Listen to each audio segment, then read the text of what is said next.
Kasang yung ulam natin kasi sa ano, sardinas, nilagyan natin ng talbos ng kamuti, saka siyempre okra.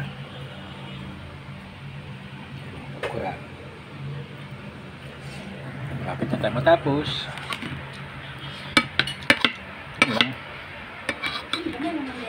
Sige na.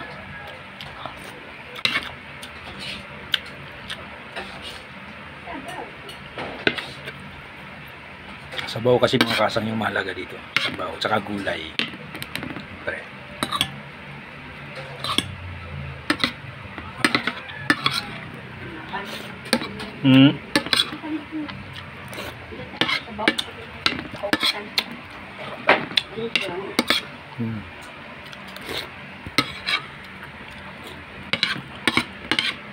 Ganyan pag kumain mga kasang. Parang non-stop yung sugo. Na, halos tapos na. Kain, hinigang ko. Thank you.